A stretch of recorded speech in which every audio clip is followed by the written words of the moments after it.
ඔව් ආදරණීය දරුදරියනි අපි මේට ප්‍රථම පාඩම් පරිච්ඡේද කිහිපයකින්ම සාකච්ඡා කළා 2019 වර්ෂයේ පැරණි නිර්දේශයට යටතේ යොමු වෙච්ච විභාග ප්‍රශ්නයි. දැන් ඒක පැරණි නිර්දේශය කියලා කිව්වට අර විභාග දෙකක් පැවැත්වු විතරයි නිකල්ලි.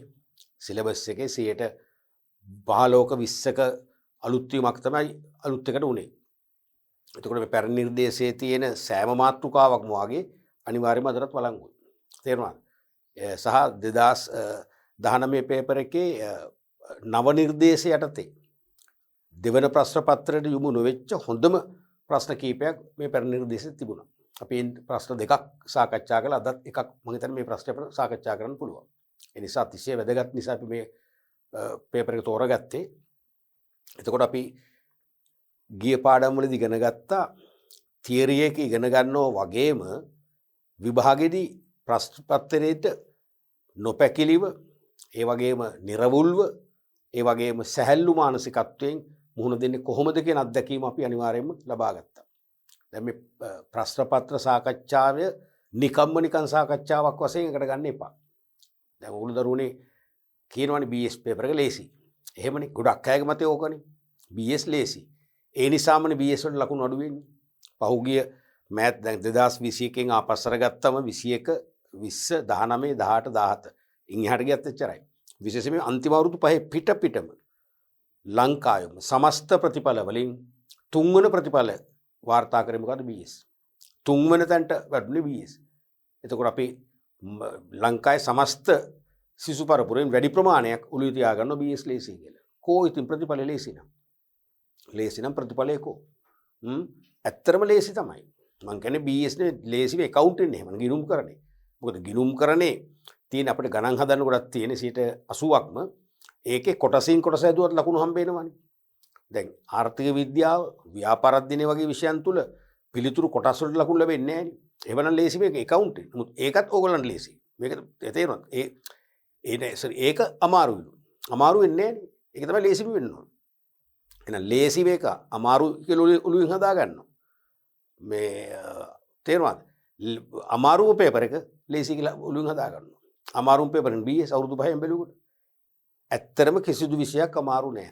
හරියට විෂය ධාරණය කරගන්න නම් තාර්කිකව හොඳට විභාග ප්‍රශ්න සහ අනුමාන ප්‍රශ්න ටිකක් සාකච්ඡා කරලා ඕගොල්ලෝ එකට හුරු වෙලා යනවා නම් කිසිම ගැටලුවක් නෑ. අනිත් එක මම හැමදාම කියනවා ඕගොල්ලන්ට මේ මං කියන්නේ විෂයන් තුනේදීම මගේ විෂය විතරක් නෙවෙයි. මොකද මගේ විෂයට විතරක් ඒකක් අරගෙන ලකුණු 85ක් 90ක් ගත්ත කියලා විශ්වවිද්‍යාලයට යන්න බෑනේ. විෂයන් තුනම බැලන්ස් වෙන්න එපා. මේ විෂයන් තුනේදීම ඔබ අනිවාර්යයෙන්ම අපි මේ ප්‍රශ්න සාකච්ඡා කරද්දී ඒ ප්‍රශ්න තුලින් තවත් ප්‍රශ්න නිර්මාණය කරන්න මම ඔක හැමදාම කියනවා. 8-16ක් කරන් පෑනක් කරන් ලියන්න. දැන් අපි යම් ප්‍රශ්නයක් කතා කරොත් ඒකේ වෙනස් ස්වරූපයක් අපි හිතමු ධනාත්මකව ප්‍රශ්න ඇහුවා කියලා ඍණාත්මකව අහන්න පුළුවන්. එහෙම නැත්නම් ඒකේ යම් සංකල්පයක් වුණා ඒ සංකල්පෙට ළඟම සංකල්පයක් එක්ක අසමානකම් කියලා ප්‍රශ්නයක් හදන්න පුළුවන්. සමාන අසමානතා කියලා හදන්න පුළුවන්. ඊළඟට ප්‍රායෝගික ලෝකයට සම්බන්ධ කරන්න පුළුවන්. තේරෙනවද? අපි තුමු කිසියම් වෙළඳාම් ක්‍රමයක් අපි ඉගෙන ගත්තා කියලා. ඒ වෙළඳාම් ක්‍රමය රටේ සමස්ත ජනතාවට රටේ ආර්ථිකයට වැදගත් වෙන්නේ කොහොමද? ව්‍යාපාරිකයට වාසිදායක වෙන්නේ කොහොමද? ඒ වෙළඳාම් ක්‍රමය මගින් පාරිභෝගිකයා ලැබෙන වාසි මොනවද? අවාසි මොනවද? ඔය වගේ නොඑක් ආකාරයෙන් ප්‍රායෝගික පැත්තට බර කරලා හදන්න පුළුවන්. එහෙනම් අපි මේ ප්‍රශ්න සාකච්ඡාව තුළින් ලබා ගන්න අත්දැකීම තව තවත් ප්‍රශ්න ප්‍රතිනිර්මාණය කරන්න පාවිච්චි කරන්න කියලා මම කියන්නේ. පැය 5කදී යම්කිසි විෂය සංකල්ප කීපයක් සුවල්පයක් පැය 5ක් මහන්සිලා පාඩම් කරලා තේරුම් අරගෙන මතක ගබඩාවට ගන්නවට වඩා මං කියන්නේ ඔබ විහුගත ප්‍රශ්න දෙකක් අලුතෙන් හදන්න උත්තර සමග ඒ දෙක හැදීම තුලින් අර පැය 5කදී ගත්ත දේ පැය භාගයක් ගන්න පුළුවන් ඔයගොල්ලන්ට. ඕක තමයි සරලම කතන්දරේ. හොඳ අත්දැකීමක් ලැබෙනවා. මම උදාහරණ කීපයක්ම කිව්වනේ. මගේ දේශන වලට සම්බන්ධ වෙච්ච ළමයි ප්‍රශ්න හදලා ඒ ප්‍රශ්න විභාගයට ඇවිල්ලා මොනතරම් පෙරලිකාර වැඩ කරාද කියලා මං කීප විතරක් මතක් කරා. ඒ නිසා ඔබත් ඒ ව්‍යායාම කරන්න. නිකම් මේ ප්‍රශ්න සාකච්ඡාවක් ප්‍රශ්නයකට උත්තරේ ගත්ත හරි කියලා නවත්තලා බෑ. අපි මේ ප්‍රශ්නෙත් එක්ක ටිකක් ජීවත් වෙන්න ඕනේ. අපි මේ ප්‍රශ්නෙට ලෙන්ගතු වෙන්න ඕනේ. අපි මේ ප්‍රශ්නෙට බැඳෙන්න ඕනේ. තේරුණාද? ප්‍රශ්නේ අපිට බැඳීමක් කරගන්න ඕනේ. ඒ තුලින් අලුත් ප්‍රශ්න වලට බැඳීමක් ඇති කරගන්න ඕනේ. ඒ තුල තමයි ඔබට පිළිතුරු ලිවීමේ දක්ෂතාවය එන්නේ. දැන් සමහර ළමයි ඉන්න මට මගේ ජීවිත කාලය තුල හම්බ වෙච්ච හොඳට විෂය නිර්දේශය පුළුවන්. ඒගොල්ලෝ කතා කරන විදිහෙන් තේරෙන හොඳ මතකයක් තියෙනවා. නමුත් සමහරට BS වලට ගන්න B. ඒ දෙකක් ගන්නවා. accounting and econ වලට BS වලට ගන්නේ B එකක්. මොකද ලිවීමේ කලාව අල්ලගෙන නැහැ. මොකද BS වල ලිවීමේ ක්‍රමය වෙනස් නේ දන්නවනේ. දැන් මම හිතන්නේ BS පේපර් එකේ ලිවීමේ වෙනස සහ වෙනස්කම් මම හොඳට දැන් මේ ඔබට දීලා ඉවරයි. තව දෙන්න දෙයක් නෑ. දැන් නැවත නැවත කියන්නේ රිපීටිටිව් නැවත නැවත දීමක් විතරයි මේ කරන්නේ. තේරුණාද? ආර්ථික විද්‍යාවේදී ලියන ක්‍රමයයි ගිණුම් කරන්නේ ගණන් හදන ක්‍රමයයි BS වලට පිළිතුරු ලියන ක්‍රමයයි අතර වෙනස්කම් තුනක් තියෙනවා. දැන් මේ වෙනසත් එක්ක යන්න ඕනේ. අන්නේ වෙනසත් ඔබ හඳුනා ගන්න. අපේ පේපර් එකේ දීර්ඝ පිළිතුරු ලියන්නෙම නැහැ. පුළුවන් තරම් ලියන්නේ කරුණු වශයෙන් point form. ඊළඟට නම් කර පැහැදිලි කරන්න කිව්වොත් කොහොමද ලියන්නේ? point එක ලියුවොත් ඊටාම කෙටි පැහැදිලි කිරීම.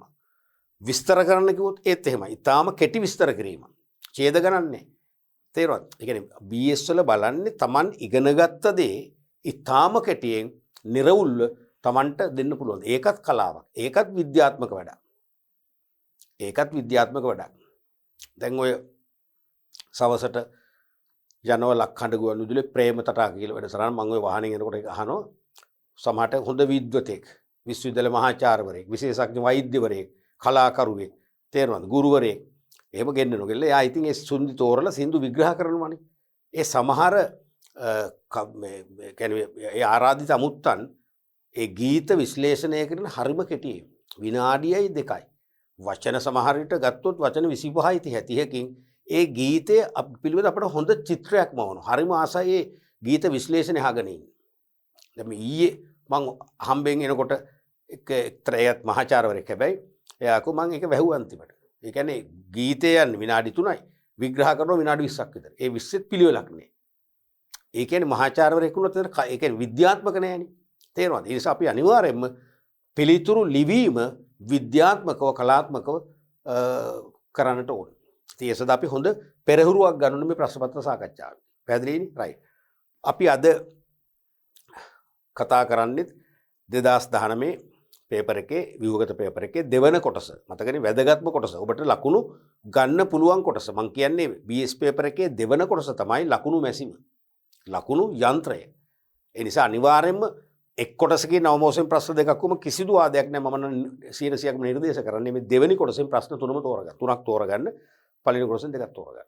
ඒකෙදි අනිවාර්යෙන් වැඩි ප්‍රතිඵල ලැබුණා කියලා මම නැවත නැවත ඔප්පු කරලා පෙන්නනවා. පේප් මාකින් අත්දැකීම.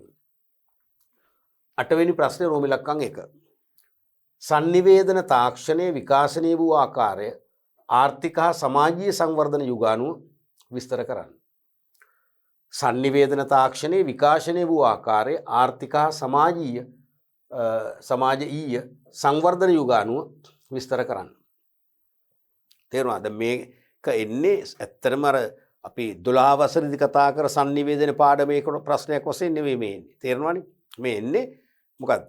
13 වසරේදී කතා කර කළමනාකරණ මූලිකාංග කියන ප්‍රධානම පාඩමේ මතකද? මෙහෙයවීම ලීඩින් කියන එක. මෙහෙයවීම කියන කළමනාකරණ මූලිකාංගයට එන උපාංග තුනක් තියෙනවා. කළමනාකරණය තමයි පාඩම් මේකකයේ. පාඩම් පරිච්ඡේදය තමයි මෙහෙයවීම. ඒකේ එන කරුණු තුනක් sannivedanaye, අභිප්‍රේරණේ, නායකත්වය. අන්න එතන sannivedanaye කියන එකෙන් තමයි මේ ප්‍රශ්න යොමු වෙන්නේ. ඒක sannivedana තාක්ෂණයේ විකාශනය වෙච්ච ආකාරය. හැම දෙයකම විකාශනයක් අපට හොයන්න පුළුවන්. වෙළඳාමේ විකාශනයක් හොයන්න පුළුවන්. එහෙමනේ තේරුණාද? ඊළඟට වර්තමාන බැංකු ක්‍රමේ විකාශනයක් අපිට හොයන්න පුළුවන්. ඒ වගේ sannivedana තාක්ෂණෙත් විකාශනේ ඉඳහිට අහනවා. හැමදාම නෙවෙයි වරින් වර අහනවා. තේරුණාද? ඒක ඒ විකාශන වූ ආකාරය ආර්ථික හා සමාජීය සංවර්ධන යුග විස්තර කරන්න.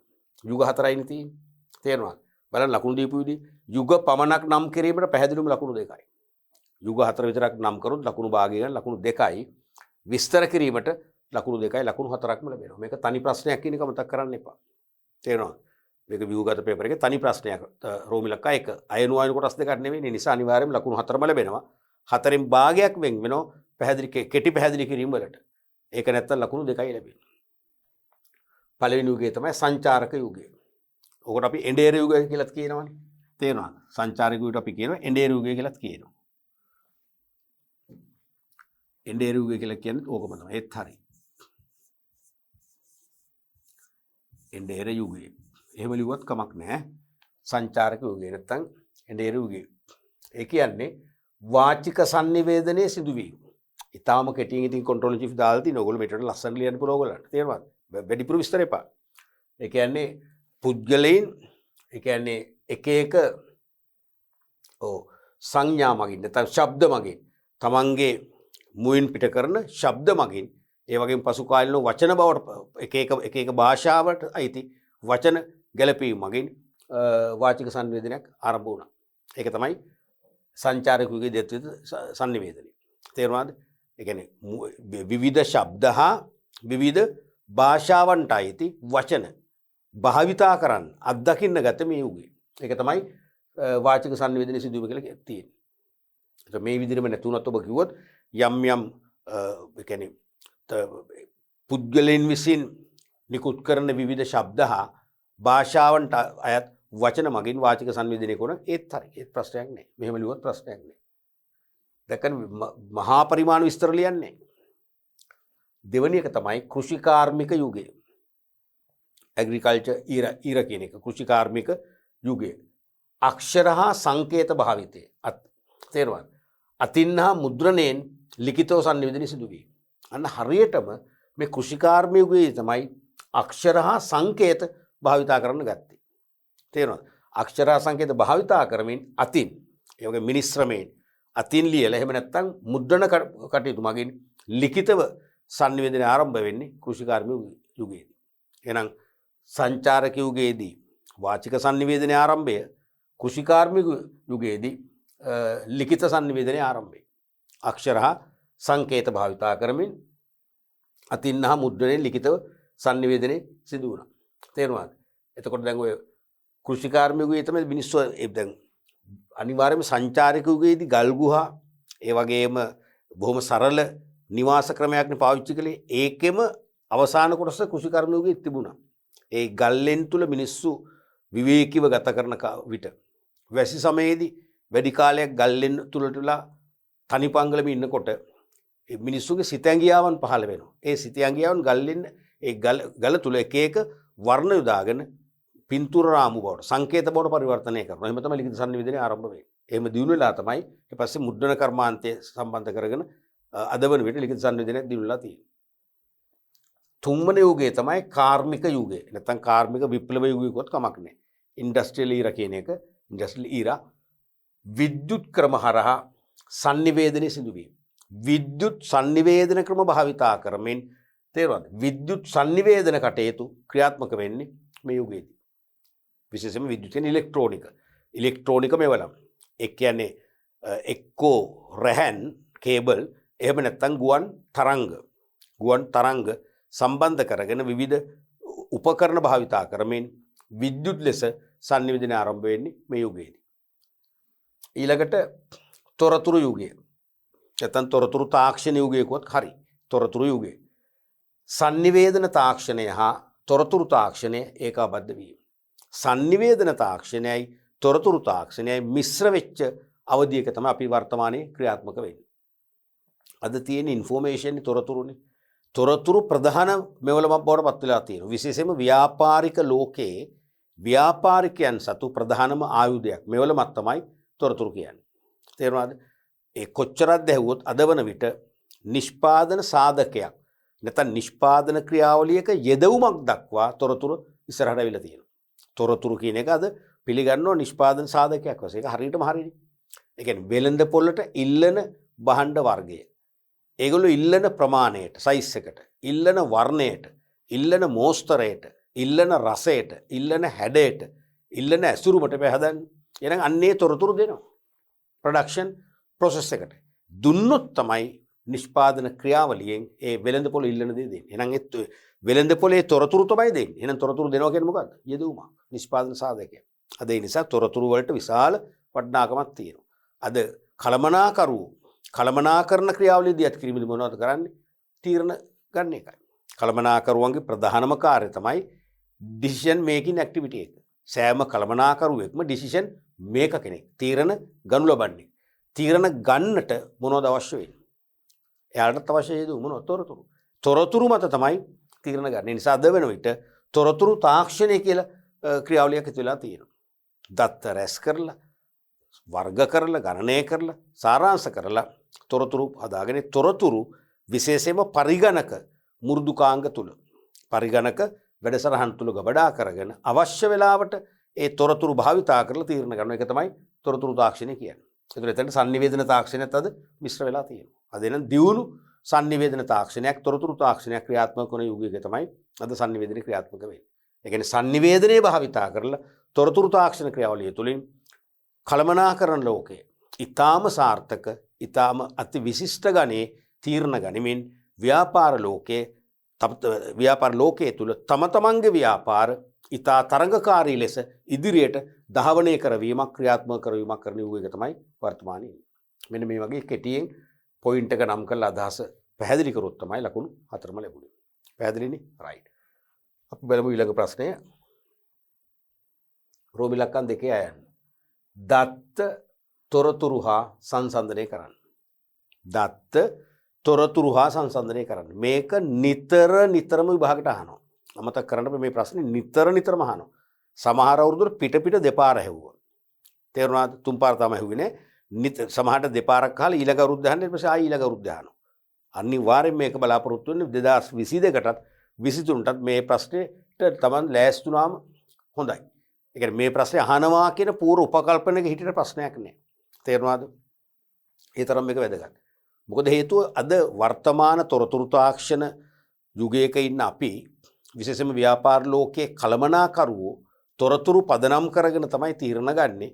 ඒ තොරතුරු Tamanට ලබා ගන්න වෙනම තොරතුරු තාක්ෂණ අංශයක් නේ ඉන්ෆෝමේෂන් ටෙක්නොලොජි ඩිපාර්ට්මන්ට් එකක් පවත්වගෙන යනවා. ඒ කියන්නේ වෙනම අංශයක් දෙපාර්තමේන්තුවක් පවත්වගෙන යනවා. ඒගොල්ලන්ගේ අනිවාර්යෙන් දෛනික කාර්යභාරය අඛණ්ඩව වෙන්නේ මොකද්ද? දත්ත රැස් කරනවා, තොරතුරු බවට පත් කරනවා, ඒවට පස්සේ සුරක්ෂිතව පරිගණක වැඩසටහන් තුල ගබඩා කරනවා, අවශ්‍ය වෙලාවට ඒ අංශවල අංශභාර ප්‍රධානීන්ට කල්පනාකරුවන්ට තීරණ ගැනීමට ඒව ලබා දෙනවා. ඒ නිසා තීරණ ඉක්මන් වෙනවා, තීරණ නිවැරදි වෙනවා, තීරණ නව්‍ය, තීරණ අලුත් වෙනවා. ඒ තීරණ යාවත් කාලින කරගන්න පුළුවන්කම ලැබෙනවා. තේරුණාද? ව්‍යාපාරයේ සාර්ථකත්වයට පත් වෙනවා. ඒ නිසා දැන් ඒ තොරතුරු බිහි කරන්නේ දත්ත මගින්නේ. එහෙනම් දත්ත සහ තොරතුරු අතර පුදුම බැඳීමක් තියෙන්නේ. නිවුන් සහෝදරයෝ වගේනේ. තේරුණාද? ඒ නිසා දත්ත සහ තොරතුරු අතර වෙනස්කම් සාමාන්‍ය ඕනම ශිෂ්‍යෙක් උසස් පෙළදී තේරුම් ගන්නට ඕනේ. තොරතුරු පද්ධතිය යටතේ අනිවාර්යයෙන්ම දැනගන්න කරුණක් නිසා තමයි මේක නිරන්තරයෙන්ම විභාගයට යොමු වෙන්නේ. මුල් පැත්තට දත්ත අනිත් පැත්තට තොරතුරු මේක ලියන හොඳම ක්‍රමය මේක කියලා මම කලින් කියලා දීලා තියෙනවා. කාලය ඉතුරු වෙනවා. ඒ වගේම දත්ත තොරතුරු කියලා නැවත ලියන්න අවශ්‍යතාවයක් නැහැ. පැහැදිලි, නිර්වුල් මේ වගේ එක්කෝ තරු ලකුණු නැත්නම් ඩොට්ස් වලින් නැත්නම් අංක දාලා ලස්සන ලියන්න. මේ වගේ පිළිතුරු ලියනකොට දැන් සමහර ළමයිගේ පිළිවෙලක් නැහැනේ. ඔය එක යට එක ලියාගෙන යනවා දත්ත කියන්නේ මේකයි තොරතුරු කියන්නේ මේකයි කියලා අංක දාන්නෙත් නැහැ. අකුරුත් කැතයි. හරිද? පිළිවෙලකුත් නැහැ. හරි අපහසුයින් අපි උත්තර තෝරාගෙන ලකුණු දෙන්නේ. මේ වගේ උත්තර දැක්කන් පස්සේ මේ ළමයි හරිම නීට්, හරි පිළිවෙලයි. මම පළවෙනි ප්‍රශ්නේ කියවනකොටම දැනගත්තා මේ ළමයා දක්ෂ ළමයි. නීට් එකට වැඩ කරන ළමයි. කියන මානසිකත්වයේ නැවතත් ප්‍රශ්නයක් පාසා අර මේ පරීක්ෂකවරයාගේ මනසට දානවා. දැන් මම ඒ පරීක්ෂකවරිය ඔබේ උත්තර පත්‍රය සම්බන්ධයෙන් පරීක්ෂණය දෙන්නේ ධනාත්මක මානසිකත්වයේ පරීක්ෂණය. ධනාත්මක. තේරෙනවද? ඉතින් පොසිටිව් මයින්ඩඩ් නිතරම. ඒ නිසා සමහරට ලකුණු දෙකක් දෙන ප්‍රශ්නයක ලකුණු එකමාරක් වගේ නම් දෙන්න පුළුවන්. දෙකම දෙනවනේ දෙවෙනවා.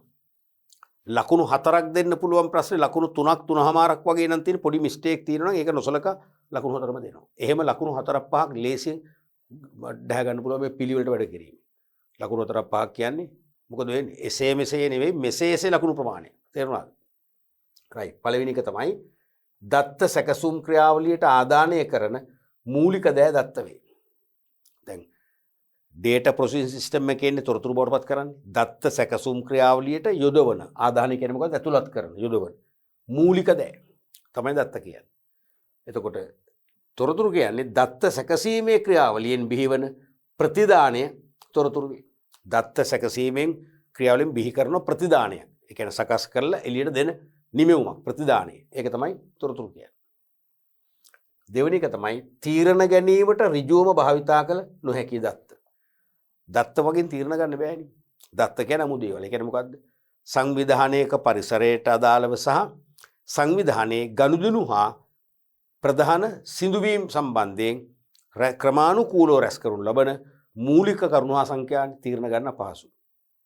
නමුත් තීරණ ගැනීමට භාවිතා කළ හැකි තොරතුරු. තොරතුරු තියෙන තීරණ ගන්නම තමයි. තීරණ ගැනීමේ බලාගාරය තමයි තීරණ ගැනීමේ බලාගාරය පවර් හවුස් එක තමයි තොරතුරු කියන්නේ. තුන්වෙනි එක දත්ත වශයෙන් පවතින තාක් වටිනාකමක් නැහැ. දත්ත වශයෙන්ම පවතින තාක්කල් වටිනාකමක් නැහැ. අගයක් නැහැ ඒකට. තේරෙනවද? තොරතුරු වල අනිවාර්යෙන් වටිනාකමක් තියෙනවා.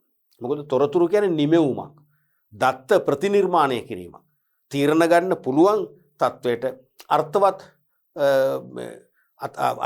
විශේෂ සංකල්පයක් බවට පත් කිරීමක්. ඒ නිසා ඒක අනිවාර්යයෙන්ම අගයක් වටිනාකමක් තියෙනවා. ඊළඟට මේක අමුද්‍රව්‍යයක්.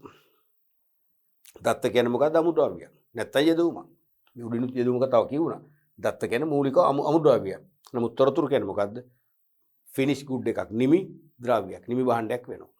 තවත් ඕනනම් අපිට මේකට දාන්න ඇතුළත් කරන්න පුළුවන්. දැන් දත්ත සැකසීමේ පිරිවැය සාපේක්ෂව අඩුයිනේ. දත්ත රැස් කරන්න තේරෙනවද? දත්ත රැස් කරන්න යන පිරිවැයට එකතු වෙනවා දත්ත සැකසීමේ පිරිවැයත්. එතකොට තමයි තොරතුරු වෙන්නේ. ඒ නිසා අනිවාර්යයෙන්ම තොරතුරු වල පිරිවැය වැඩි වෙනවා. එහෙනම් සාපේක්ෂව පිරිවැය අඩුයි කියලා දාන්න පුළුවන්.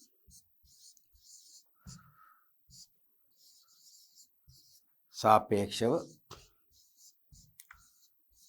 පිරිවැය අඩුයි. අනෙක් පැත්තට සාපේක්ෂව නැගිටින් ලියන්න. පිරිවැය වැඩි. ඒක ලියන්න පුළුවන්. එතකොට ලකුණු එක ගානේ කරුණු දෙකකට ලකුණු දෙකක් ගන්න පුළුවන් එතකොට. තේරෙනවද? මොකද මේක රෝමිලක්කම් සම්පූර්ණ ප්‍රශ්නයක් නේ. ඒක කොටසක් නෑ අයන්නනේ. අයන්න නිසා ලකුණු 4 බෙදෙනවා. අයන්නට 2යි, අයන්න 2යි. කරුණු දෙකකට. දැන් අපි හිතමු මේ ප්‍රශ්නේ දැන් එහෙම ඇහුවා. විභාගයට ඇහුවා. මේ ප්‍රශ්නේ අයන්න නැතුව කෙලිම රෝමිලක්කම් 2 වශයෙන් ඇහුවා කියලා. එහෙනම් ලකුණු 4යි. අනිවාර්යයෙන්ම අසමානකම් 4ක් ලියන්න ඕන. දැන් මේකට Tamanට විශ්වාසයිනේ. සරලයි මේ ප්‍රශ්නේ සහ උත්තර. ඒ නිසා Taman දන්න හොඳම උත්තර දෙකක් ලියන්න. වැරදිලාවත් සම්පූර්ණ රෝමිලක්කම් ප්‍රශ්නයක් වශයෙන් ඇහුවනම් අසමානතා නැත්නම් සංසන්දනය කරන්න හෝ අසමානතා සදාහන් කරන්න කියලා අනිවාර්යයෙන්ම 4ක් ලියන්න. 4 නැත්නම් ලකුණු 2යි හම්බෙන්නේ. ඕක මම හිතන්නේ 100 වාරයක් විතර කියලා ඇතිනේ. ක්‍රම 2යි මූලික තුන තියෙන්නේ. තනි ප්‍රශ්නයක් වශයෙන් ආවොත් ලකුණු 4යි. එහෙනම් අනිවාර්යයෙන්ම කරුණු 4ක් ලියන්න ඕන. මේ වගේ ප්‍රශ්නයක කොටසක් ආව නම් අනිවාර්යයෙන්ම කරුණු 2යි නැත්නම් සමානකම් 2යි ලියන්න. පැහැදිලිනේ? රයිට්. ඊළඟට අපි බලමු ඒකේ ආ කොටස දැනුම් සේවකයින් යන්න පැහැදිලි කර එවැනි සේවකයින් සඳහා උදාහරණ දෙකක් සපයන්න. හරිම සරල ප්‍රශ්නනේ. ඔය තොරතුරු පද්ධති වලදී එන කොටසක්නේ. දැනුම් සේවකෝ. අපි තොරතුරු පද්ධති පාඩමේදී කතා කරනම ව්‍යාපාරික සේවකයින් ප්‍රධාන වර්ග දෙකයි. එකක් දත්ත සේවකයෝ data workers, අනිත් එක දැනුම් සේවකයින් knowledge workers. උචරම් මතකනේ.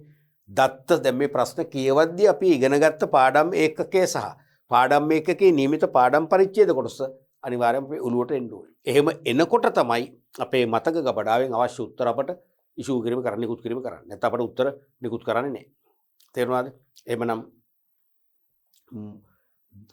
දත්ත සේවකයන් කියන්නේ කවුද? දත්ත සේවකයන් කියන්නේ බොහෝ වෙලාවට කිසියම් කාර්යාලයකට සීමා වෙලා කාර්යාලයක් තුලට සීමා වෙලා විවිධ ගනුදෙනු හා සිදුවීම් ව්‍යාපාරයක විවිධ ගනුදෙනු හා සිදුවීම් ඒ වගේම පරිසරය ව්‍යාපාර පරිසරය පිළිබඳව නිරන්තරයෙන්ම යම් දත්ත රැස් කරලා විශ්ලේෂණය කරලා ඒවා වාර්තා බවට පත් කරලා බොහෝ වෙලාවට sannivedana මාධ්‍යයන් මගින් විශේෂයෙන්ම විද්‍යුත් තැපැල් ක්‍රමයට දැන් ඉක්මන්නේ විද්‍යුත් තැපැල් sannivedana එක්ක දුරකථනය නැත්නම් සමහරට රාජ්‍ය තැපැල් සේවය නැත්නම් කුරියර් සේවය වැනි sannivedana ක්‍රම මගින් අදාළ පාර්ශවයන්ට තීරණ ගැනීමට ඒවා නිකුත් කරන කාර්යාල සේවකයෝ තමයි අත්‍තරම දත්ත සේවකයෝ කියලා කියන්නේ. දැන් මේකෙන් අහන්නේ කියන්නේ දැනුම් සේවකයෝ. knowledge workersලා. දැනුම් සේවකයෝ කියන්නේ කිසියම් ඉහළ අධ්‍යාපනයක් ලැබපු ඒ විශේෂ ශ්‍රේෂ්ඨයක් සම්බන්ධයෙන් ඉහළ පළපුරුද්දක් තියෙන සුවිශේෂී සේවකයෙක්. විශේෂඥතාවයක් ඇති සේවකයෝ තමයි දැනුම් සේවකයෝ කියන්නේ. ඉතින් මේකට දැන් මේ එකම ප්‍රශ්නේ කොටස් දෙකක්නේ. තේරෙනවද? දැනුම් සේවකීන් කියන එක නිර්වචනය කරාම ලකුණු එකක් ලැබෙනවා. උදාහරණ දෙකකට ලකුණු භාග වෙගෙන එකක් ලැබෙනවා. එහෙනම් අපි එකම ප්‍රශ්නේ කොටස් දෙකක් නිසා මම හැමදාම කියනවා වගේ තරු ලකුණු දෙකක මේක වෙන් කරලා පෙන්නන්න. තරු ලකුණු දෙකක මේක වෙන් කරලා පෙන්නන්න. මේ පළවෙනි තරු ලකුණු මොකද එකම ප්‍රශ්නේ කොටස් දෙකක්. තේරුණාද? උදාහරණයක් වෙනම පෙන්නන්න. එකම ප්‍රශ්නේ කොටස් දෙකක්. දැනුම් සේවකයන් යනු ඉහළ අධ්‍යාපන සුසුකම් ඇති වෘත්තිකයින්. එහෙම ලියුවත් ඇති. කමන්නේ හොඳයි. දැනුම් සේවකීන් යනු ඉහළ අධ්‍යාපන සුදුසුකම් ඇති වෘත්තිකයන්. එහෙම නැත්නම් මේක ලියන්න පුළුවන් යම් විශේෂේෂයක් සම්බන්ධයෙන් උසස් අධ්‍යාපනයක් ලැබපු දීර්ඝ නැත්නම් ප්‍රමාණවත් පළපුරුද්දක් සහිත කියලා එන්න පුළුවන්. එහෙම ලියන්න පුළුවන් අපිට. තේරෙනවද? උසස් අධ්‍යාපනය ඒ වගේම ප්‍රමාණවත් පළපුරුද්ද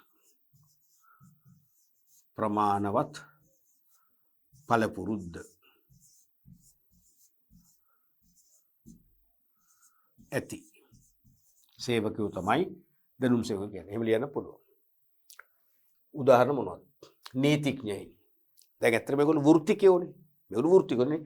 උසස් අධ්‍යාපන සුසුකම් ඇති වෘත්තිකයෝනේ. දැනුම් සේවකයෝ කියන්නේ. එහෙනම් නීතිඥයත් එහෙම නීතිවේදී උපාධියක් කරන්න ඕනේ. ඊට පස්සේ එයා ජ්‍යෙෂ්ඨ නීතිවේදියෙක් කරති කාලයක් වැඩ කරන්න ඕනේ, පුරුදු වෙන්න ඕනේ. ඊට පස්සේ එයා නඩු ගණනාවක් කතා කරද්දී අනිවාර්යයෙන් විශේෂඥ නීතිඥයෙක් වෙනවා. දැනුම් සේවකයෝ, ගණකාධිකාරීන්, විශේෂයෙන්ම චාර්ටර්ඩ් ඇකවුන්ටන්ට්ලා ගත්තොත් ලංකාවේ තියෙන අති තරඟකාරී සංකීර්ණ විභාගයන්නේ වරලත් ගණකාධිකාරී ආයතනයේ විභාග කොටස් 4ක් තියෙනවානේ. හතරම සමත් වෙන එක බොහොම අමාරු වැඩක් නේ. ඔබ දන්නවනේ. ඒ අවස්ථාවේ වැඩි අවස්ථා තියෙන ඔබටයි වාණිජ්‍යංශයෙන් ඉගෙන ගන්න. එතකොට ඒගොල්ලොත් ඊටාම සංකීර්ණ විභාගයක් සමහරට කීප සැරයක් රිපීට් කළා සමහර අය පාස් වෙන්නේ. අවුරුදු 6ක් 7ක් ගිහිල්ලා ඊට පස්සේ ජ්‍යෙෂ්ඨ වරලත් ගණකාධිකාරීවරයෙක් යටතේ අවුරුදු 2ක් පුහුණුවක් ලැබලා ඒගොල්ලොත් එහෙනම් විශේෂඥතාවයක් දක්වන දැනුම් සේවකයෝ. ඊළඟට විගණකවරුන්. ඒත් එහෙමයි. රජයේ විගණන විභාගයේ ලියලා ඊට පස්සේ ජ්‍යෙෂ්ඨ විගණකවරුන් යටතේ පුහුණුවක් ලැබලා තේරෙනවද? ඒගොල්ලොත් විශේෂඥතාවක් ලැබලා තියෙනවා ගිණුම් කරන විගණන ක්‍රියාවලිය සාර්ථකව මේ කරන්න. දැනුම් සේවකයෙක්. ඊළඟට ඉංජිනේරුවන්. ඉංජිනේර්ස්ලා. ඉංජිනේරු උපාධියක් අනිවාර්යයෙන්ම පිළිගත් විශ්වවිද්‍යාලයක අරගෙන ඒගොල්ලොත් කාලයක් ජ්‍යෙෂ්ඨ ඉංජිනේරුවන් යටතේ වැඩ කරලා පළපුරුද්ද ලැබලා මේ වන විට ඒගොල්ලෝ වසර කිහිපයක් ඒ ශ්‍රේෂ්ඨේ වැඩ කරලා අත්දැකීම් ලැබුණා නම් ඒගොල්ලොත් දැනුම් සේවකයෝ. ඊළඟට වෙනත් සුදු කරපටි වෘත්තිකයන් white collar jobs. මොකද මේ කියන්නේ? මේ සුදු කරපටි කියලා අනුවර්තන නාමයෙන් සිංහලෙන් අපි කියන්නේ ටයි දාගත්ත කියන එකනේ. සාමාන්‍ය ටයි එකක් දාගන්න හොඳ ඉහළ වෘත්තිකයෙක්. විශේෂඥ දැනුමක් තියෙන කෙනෙක් වගේ අදහසන දෙන්නේ. අපි ගත්තොත් එහෙම උදාහරණයක් වශයෙන් ගන්න පුළුවන් මොකද්ද? අපි හිතමු ගෘහ නිර්මාණ ශිල්පී.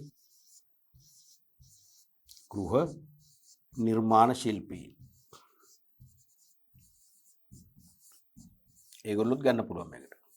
ආකිටෙක්චර්ස්ලා ඒගොල්ලොත් එහෙමනේ. ඒගොල්ලොත් වෙනම ගෘහ නිර්මාණ ශිල්පයේ පිළිබඳ උපාධියක් හදාලා විශේෂ මොරටු විශ්වවිද්‍යාලයේ තියෙන හොඳ උපාධියක්.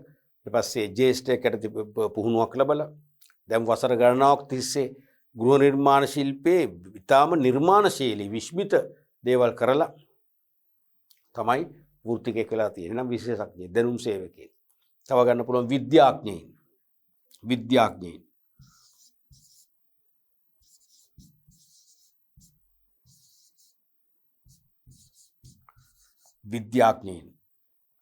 විශේෂයෙන්ම තාරකා විද්‍යාඥයෝ වගේ දැන් පොළොවේ ඉඳගෙන ඒගොල්ලෝ විශ්වයේ තියෙන එක ග්‍රහලෝක ගැන පුදුම අත්දැකීම් ලැබලා පුදුම දැනුමක් ලැබලා එක ග්‍රහලෝක ගැන තාරකාවල පිහිටීම අනුව ඒගොල්ලෝ කොච්චර විකල්ප කරනවද? උල්කාපාතයක් තව අවුරුදු 20කින් පොළොවට පහත් වෙන්න පුළුවන් නම් 20කට පෙර ඒගොල්ලෝ එක ලෝකයට දැනුම් දෙනෝනේ. අනිවාර්යෙන් දැනුම් සේවකයෝ. මෙන්න මේ වගේ උදාහරණ දෙකකට ලකුණු බැගින් ලකුණු එකක් ලබා දුන්නා. බලන්න මේ සාමාන්‍ය වෙන 8 වෙනි ප්‍රශ්නේ අමාරු නෑ. විශේෂයෙන්ම සෙකන්ඩ් පාර්ට් එකේ ප්‍රශ්න මම කියන්නේ අමාරු නෑ. මොකද මෑතදි කරපු විෂය කරුණුන් එන්නේ මතකෙත් තියෙනවා අනිවාර්යයෙන්ම ලියන්න පුළුවන්. තේරුණාද? රයිට්. අපි බලමු ඊළඟ ප්‍රශ්නයත්. රෝමිලක්කන් 3 අයන්න. සංවිධානයක් සඳහා තොරතුරු කළමනාකරණය ඇති වැදගත්කම කෙටියෙන් පැහැදිලි කරන්න. සංවිධානයක් සඳහා තොරතුරු කළමනාකරණය කිරීම. තොරතුරු පද්ධති සාමාන්‍යයෙන් 8 වෙනි ප්‍රශ්නේ අහන්නේ තොරතුරු පද්ධති ඒ වගේම ව්‍යාපාර සැලසුම් අනිවාර්යයෙන්ම අහනවා. ව්‍යාපාර සැලසුම් තොරතුරු පද්ධති ඊට අමතරව කළමනාකරණය හෝ නැත්නම් මානව සම්පත් කළමනාකරණය එක්ක මෙහෙයුම් කළමනාකරණය ප්‍රශ්නයක් සාමාන්‍යයෙන් එනවා. මූලිකවම එන්නේ තොරතුරු පද්ධති ව්‍යාපාර සැලසුම් මතකයිනේ මේ ප්‍රශ්නේ එන විදියත්. එතකොට සංවිධානයක් සඳහා තොරතුරු කළමනාකරණයේ වැදගත්කම. කෙටියෙන් පැහැදිලි කරන්න කිව්වට ඡේද ලියන්නේ නැහැ. පේනවා ලියන ක්‍රමේ. කෙටියෙන් පැහැදිලි කරනකොට අපිට chance එක වැඩිම වෙනවා. පොයින්ට් එක ලියුවම ඇති. විස්තර කරන්න ඕනේ. විස්තර කරන්න කිව්වොත් නම් කර පැහැදිලි කරන්න කිව්වොත් අනිවාර්යෙන් පොයින්ට් එක ලියලා කෙටි පැහැදිලි කිරීමක් කරන්න. මෙතන එහෙම අවශ්‍ය නැහැ. කෙටියෙන්ම ලියුවම ඇති. එතකොට මේකත් ප්‍රශ්නේ කොටසක් නිසා ලකුණු දෙකයි. දෙක නිසා කරුණු දෙකයි අපේක්ෂා කරන නිසා එක වැඩි කිරීම දෙක සමාන ලකුණු දෙකක් ඇති. නමුත් මම හැමදාම කියනවා ඇතැම් විට මේකෙදි හතරක් අපේක්ෂා කරන අවස්ථාවක් තියෙනවා. තේරුණාද? ඒ කොහොමද? දැන් මේකේ කරුණු කල්පනාකරන වැදගත්කම කෙටියෙන් පැහැදිලි කරන්න. මොකද මේක කියලා නැහැනේ. සංඛ්‍යාව කියලා නැහැ. කල්පනාකරන වැදගත්කම කෙටියෙන් පැහැදිලි කරන්න. තේරුණාද? ඒතර මේක කරුණු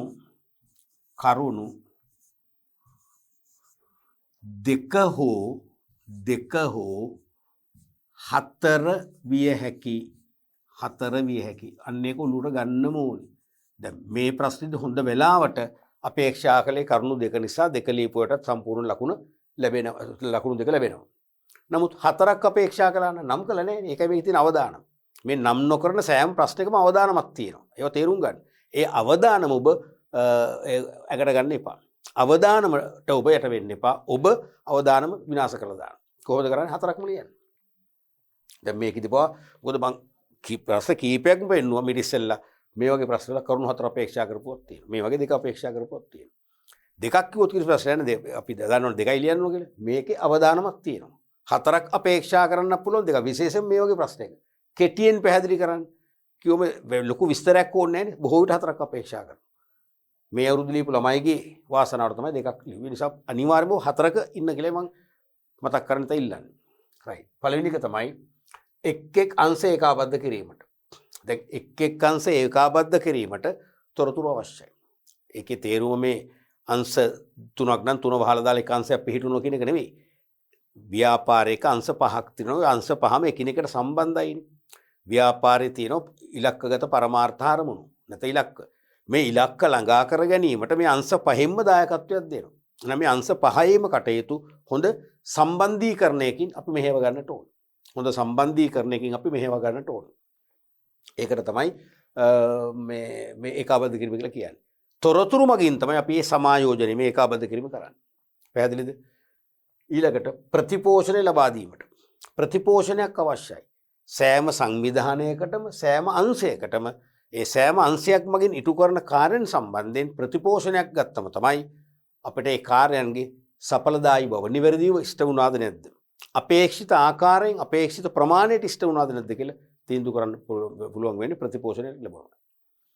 ඊළඟට පාරිභෝගික සම්බන්ධතා වර්ධනය කර ගැනීමට තොරතුරු අවශ්‍යයි. අනිවාර්යයෙන්ම පාරිභෝගික සම්බන්ධතා වර්ධනය කරගන්න තොරතුරු නැත්නම් හැකියාව ලැබෙන්නේ. උදාහරණයක් වශයෙන් සමහර විට දැන් ඔබ දන්නවා සමහර ව්‍යාපාර බැංකු වෙන්න පුළුවන්. විශේෂයෙන්ම බැංකු, රක්ෂණ ආයතන, සංනිවේදන ආයතන පවා. ඒ වගේම පෞද්ගලික අංශයේ අපි හිතමුද අපි ප්‍රධාන ගනුදෙනුකරුවෙක් නම් කිසියම් සුපිරි වෙළෙන්සැලක හෝ නැත්නම් මහා පරිමාණ සිල්ලර් වෙළෙන්සැලක ප්‍රධාන කස්ටමර් කෙනෙක් කියන්නකෝ. ඒ වගේ එවැනි ආයතනයකින්, බැංකු ආයතනයකින්, රක්ෂණ ආයතනයකින් තේරුණාද? අපිට උපන් දිනේට සුබ පැතුම් පණිවිඩයක් එවනවා. එක්කෝ ඒක ඊමේල් කරලා එවනවා. එහෙම නැත්නම් අපිට තැපෑලෙන් එවනවා. එහෙම නැත්නම් ඒ උපන් දින දවසට අපිට කවුද මේ ඉන්නේ කුරියර් සර්විස් එක කුරියර් නියෝජිතයෙක් මගින් ලස්සන මල් බොකේ එකක්, මල් කලඹක්, උපන් දින කාඩ් එකක් එක්ක සමහරට මල් කලඹසක පුංචි කේක් එකක් අපිට එවනවා. ඒක අපිට හරි වටිනවනේ. අපි හිතන්නේ අපි මේ ව්‍යාපාරයත් එක්ක ගනුදෙනු කළ පළියට මේ ව්‍යාපාර අපිට මෙච්චර ලෙන්ගතුයි කියලා අපි හිතන්නේ. අපිට දැනෙනවා පුදුම ලෙන්ගතුකම. බලන්නකෝ. මටත් අමතකයි බර්ත්ඩේ එක. අපේ පවුල අසවලාටත් අමතකයි. මට තාම ඒගොල්ලෝ විශ් කළේ නැහැ. බලන්නකෝ මේ බැංකුව උදේ පාන්දරම අපිට ලස්සන මල් බෝගයක් කළා. මම උදේ පාන්දර නැගිටලා ගත්තේ හොඳම මම දැක්ක හොඳම දර්ශනය. මම ලබාගත් හොඳම දේ තෑග්ග තමයි මේ මල් බෝකේ එක. පුදුම ලෙන්ගතුකමක් ඇති වෙනවා. අපි හිතන්නේ ඒගොල්ලෝ අපිට ලෙන්ගත්. ඇත්තටම ලෙන්ගතු නෑ. තේරුණාද? ඇත්තටම ලෙන්ගතු නෑ. ඒගොල්ලෝ කරන්නේ මොකද්ද? අලෙවි කරන උපාය මාර්ගය. බිස්නස් ටැක්ටික්ස් කියන්නේ ඒවට තමයි. තේරුණාද? ව්‍යාපාර උපක්‍රම. නමුත් අපිට හිතෙන්නේ ඒගොල්ලෝ ලෙන්ගතුයි. අපි ඊට වඩා ලෙන්ගතු වෙනවා. එනම් බැඳීමට ලක් වෙනවා. එහෙනම් අපි තව දුරටත් දිගින් දිගටම ඒගොල්ලොන්ගෙන් තොර ලෝකයක් නැති වෙනවා. අපි ඒගොල්ලොත් එක්ක තමයි ගනුදෙනු කරන්නේ. මොන හරි අපිට ප්‍රතිලාභ අඩු වුණත් අවාසිදායක සිදුවීම් සිදු වුණත් අපි ඒගොල්ලෝ මතක් කරන්නේ. තේරෙනවද? ඉතින් ඒ දේ කරන්න නම් මොකද වෙන්නේ? තොරතුරු අවශ්‍යයි. එහෙනම් IT ඩිපාර්ට්මන්ට් එකක් තියෙනවා නම් ගනුදෙනු කරුවන්ගේ තොරතුරු රැස් කරලා තියෙන්නේ. උපන් දිනේ සියලුම දේ. අන්න එහෙනම් ඒ දිනේට හරියට කියනවා අද උපන් දින මෙච්චර තියෙන පහක්. ටගල් 5 දිනකට යවනවා. ඒ 5 දිනක් එක්කෙනෙක් සුවිශේෂී කෙනෙක් නම් අන්න එයාට එහෙනම් කුරියර් සර්විස් එකක් මගින් මල් බෝක එකක් නැත්තම් පුංචි කේක් එකක් ඒ වගේ තෑග්ගක් දෙනවා. ඒ වගේ ක්‍රම මගින් පාරිභෝගික සම්බන්ධතා වර්ධනය කරගන්න පුළුවන්. තේරුණාද? දැන් ඔය එක මං කියුව එක උදාහරණයක්. අපි හිතමු කිසියම් ප්‍රධාන ගනුදෙනු කරුවෙක් මිය ගියා කියලා. මිය ගියා නම් එයාගේ 3 මාසේ දානි. ඒ වගේම 7 දවසේ දානි, අවුරුද්ද දානි වගේ පුණ්‍ය කර්මයක් කරනවා නම් ඒව දැනගන්න ඔයගොල්ලෝ. ඒ තත්ත්ව රැස් කරලා මැනේජ්මන්ට් එකට කියනවා. රයිට්? අන්න එන මැනේජ්මන්ට් එක මොකද කරන්නේ? යම්කිසි පිරිකරක් නැත්තම් මුළු දාන්නට වෙන මුළු පිරිකර සංඛ්‍යාව. තේරුණාද? ගිහිල්ලා ලබා දෙනවා. නොහිතනම සර්ප්‍රයිස්. තේරුණාද? ඒක නොහිතන විදිහට කරන්නේ. ඉතින් ඒවත් එක්ක ඒ ප්‍රධාන කෙනා මිය ගියත් ඒ පවුලේ අය දිගින් දිගටම මේ ව්‍යාපාරයේ ගනුදෙනු කරවන් වශයෙන් මොකද වෙන්නේ? බැඳීම ඇති කරගන්න. චේන් එක කැඩෙන්නේ. අන්න ඒ වගේ සම්බන්ධතා ඇති කරගන්න නම් ඒ අවශ්‍ය කෙනාගේ උපන්දිනේ, එයාගේ උත්සවය, එයාගේ විශේෂ සමහර අයගේ විවාහය, තේරුණාද? ඒ වගේ දේවල් සියල්ලම තොරතුරු සපයන්න ඕන. එහෙම සපයුම් පස්සේ තමයි ගනුදෙනු කරු සම්බන්ධතා වර්ධනය කරගත හැකි උපාය මාර්ග දියත් කරන්න පුළුවන් වෙන්නේ. ඒකට තොරතුරු අවශ්‍යයි. ඊළඟට සේවක සබඳතා වර්ධනය කර ගැනීමට. ඒත් එහෙමනේ. හොඳම ව්‍යාපාරයක් නම්, ලාභදායි කාර්යක්ෂම ව්‍යාපාරයක් නම්, වෙළඳ ලෝකයේ තුල කීර්තිමත් ව්‍යාපාරයක් නම් අනිවාර්යයෙන්ම ඒ ව්‍යාපාරයේ යහපත් සේවක සබඳතා ක්‍රියාත්මක වෙනවා. යහපත් සේවක සම්බන්ධතා වර්ධනය වෙන්න ඕන. සේවකයන් අතර අන්‍යෝන්‍ය විශ්වාසය, අවබෝධය, සහයෝගය කියන එක තියෙන්න ඕන. සේවකයෝ අතර විවිධ මත ගැටුම් ඇති වෙලා සේවකයෝ එක එක කණ්ඩායම් වලට පිල් වලට බෙදුනොත් අනිවාර්යෙන් මෙහෙයුම් ක්‍රියාවලියේ කාර්යක්ෂමතාවය අහිමි වෙලා යනවා. ව්‍යාපාරේ සුපිරි ව්‍යාපාරයක් කරා යන ගමන අතරමඟදී මොකද වෙන්නේ? නතර කරන්න වෙනවා, පස්සට හැරෙනවා. ඒ නිසා යහපත් සේවක සබඳතා වර්ධනයක් වෙනව නම් එහෙනම් සේවකයින් අතර වාද ભેද නැහැ. තේරෙනවද? අපි කියන්නේ එක පවුලක සමාජිකයෝ කියලා එක පවුලක සමාජිකයෙක් විදිහට සාමූහිකව සහයෝගයෙන් අත්වල බැඳගෙන වැඩ කරනවා. එහෙනම් ව්‍යාපාරේ ශක්තිමත් ව්‍යාපාරයක් බවට පත් වෙනවා. ඉතින් ඒ දේ කරන්න සේවක සබඳතා වර්ධනය කරගන්න නම් තොරතුරු අවශ්‍යයි. අන්න තොරතුරු අංශයෙන්, තොරතුරු තාක්ෂණ අංශයෙන් ලබා දෙනවා සේවකයන්ගේ විස්තර. අපි එකම දවසේ සේවකයෝ 3 දෙනෙක්ගේ උපන්දින. ඔය ව්‍යාපාර කරනවා සාමාන්‍ය. කේක් එකක් ගේනවා. සමහරට තේ වෙලාවේ ටක් ගාලා අපි ඉන්ටර්කොම් තියෙනවා. ඒක ලවුඩ් ස්පීකර් මගින් දැනුම් දෙනවා. හැකි ඉක්මනින් අසවල් ශාලාවට නැත්තම් අපි තුමු ඒගොල්ලෝ ප්‍රධාන විවේකාගාරයට රෙස්ට් රූම් එකට සම්බන්ධ වෙන්න කියලා කේක් එකක් ගාලා ඊට පන්දම් ගහලා ඒ 3 දෙනාගේ නම් තුන කියලා ඔන්න මොකද කරන්නේ? සුබන්දියේ උපන්දිනේට සුබපතලා මේ කේක් එක කපන හැමෝටම කේක් කෑල්ල කෑල්ල දෙන ඉච්චරයි. මහ ලොකු දෙයක් නෙවෙයිනේ. දැවැන්ත සමාගමකට රුපියල් 2000 3000 ඉඳන් කේක් එකක් ගෑනලා එක්කෙනෙක් හෝ අවුරුදු 3 දෙනෙක් හෝ 4 දෙනෙක් හෝ 5 දෙනෙක් වෙනුවෙන් කේක් එකක් කපන එක මහ වැඩක් නෙවෙයිනේ. ඒකත් එක මොකද වෙන්නේ? සේවකෝ පුදුම විදිහට බැඳීමක් ඇති වෙනවා. සේවකෝ අතර අන්න සහයෝගිතාව ඇති වෙනවා. තේරෙනවද? සමහරට ඒක කරන්නේ ආයතනෙ නෙවෙයි සේවකයෝ විසින් කරන්නේ. සේවකයෝ විසින් කරන දේ ඉඩ දෙන්න ඕනේ. සමහර ආයතනයකින් රයිට් ඕගොල්ලෝ කේක් එකක් ගෙන රයිට් අපි ගානේ දෙන්න අයිස් කොෆි එකක් නැත්නම් කූල් ඩ්‍රින්ක් එකක්. තේරුණාද? සේවකයෝ තමයි මේක මූලිකත්වයේ ගත්තේ. ඉතින් අන්නේ දේ කරන්න නම් අනිවාර්යයෙන්ම සේවකයන්ටත් සමහරට ඒ නායකත්වයේ දරන සේවකයන්ට එහෙම නැත්නම් මැනේජ්මන්ට් එකට කියන්න ඕන නේද? හෙට ඉන්නොත් බර්ත්ඩේ 3ක්. අනිද්දා බර්ත්ඩේ 2ක්. මෙන්න මේ දෙන්නගේ. තේරුණාද? ඊළඟට ඒගොල්ලෝ විවාහයන්. එහෙම නැත්නම් ඒගොල්ලන්ගේ ගෙවල් වල අපි මළගියක් වුණාන් පස්සේ ඒ වගේ අවස්ථාවක උපකාර කිරීම. සමහරට මේ මළගිය ඉවරනකම්ම සෑම වේලකටම කෑම දෙන්නේ ආයතනය ගන්න. මොකද වෙන්නේ? සේවක අනිවාර්යයෙන්ම සේවකයන් තුල හොඳ බැඳීමක් ඇති වෙනවා. ඒතර සේවකයෝ තමයි බෙදාගෙන එක කණ්ඩායමක් දවල්ට ඒ කෑම බීම සපයලා පිගම් කෝප්පු සෝදලා ස්පර්ශ කරනවා. තව කණ්ඩායමක් රැයට. ඒතර මලගෙදරට කිසිම ප්‍රශ්නයක් නැහැ. ඒ සේවකයෝ සාමූහිකවනේ එකට වැඩ කරනවා. එක පවුලක තත්ත්වයටපත් වෙනවා. ඒ තත්ත්වයටපත් කරන්න ඒ සේවකයන්ගේ උපන්දිනය වෙන්න පුළුවන්, විවාහය වෙන්න පුළුවන්, වෙනත් උත්සව අවස්ථාවක් වෙන්න පුළුවන්, අවමගුල් තත්ත්වයක් වෙන්න පුළුවන්. ඒ හැම දෙයක් පිළිබඳව දැනුවත් කිරීම කරන්න තොරතුරු සපයන තොරතුරු වැදගත් වෙන එකට. ඊළඟට නීති බල ගැන්වීමට. නීති බල ගන්නවන්නත් තොරතුරු අවශ්‍යයි. සමහරට යම් යම් විනයානුකූල වැරදි සිදු වෙනවා නම් ඒ වැරදි බැහැර කරන්න ආයතන වලට ගැළපෙන නීති පද්ධති හදන්න නම් තොරතුරු කළමනාකරණ අංශයෙන් ඒ තොරතුරු දෙන්න ඕනේ. මෙන්න මේ වගේ විනය විරෝධී වැඩ වෙනෝ සේවකයන් ඇති. සේවකෝ දිනපතා මෙන්න මේ වගේ සුළු වංචාවක් කරනවා. සේවකෝ සමහරට කාර්යාලයට එන්නේ ප්‍රමාදල හැමදාම. ආදි වශයෙන් මොන හරි ඒ තොරතුරු දුන්නොත් නීති හදන්න පුළුවන්. නීති හදලේ කියන්නේ සේවකයන් තුල විනය නේ ඩිසිප්ලින් මැනේජ්මන්ට් කියන එක 100%ක්ම අභ්‍යන්තරයේ වශයෙන් ආයතන ස්ථාපිත කරගන්න පුළුවන්. ඊළඟට නවෝත්පාදන වර්ධනය කර ගැනීමට. නවෝත්පාදන වර්ධනය කරගන්නත් පුළුවන් තොරතුරු මගින්. ඒ කොහොමද? එකම කර්මාන්තයේ තරඟකාරී ව්‍යාපාරයක සේවකයින්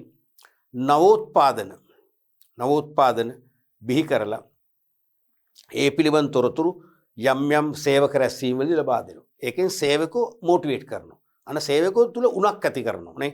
උණක් ඇති කරන රයිට් අපිත් මොන හරි අලුත් දෙයක් කරන්න. මොකද අපි දන්නවා අපේ ආයතනෙත් ඉන්නවා දක්ෂ සේවකයෝ.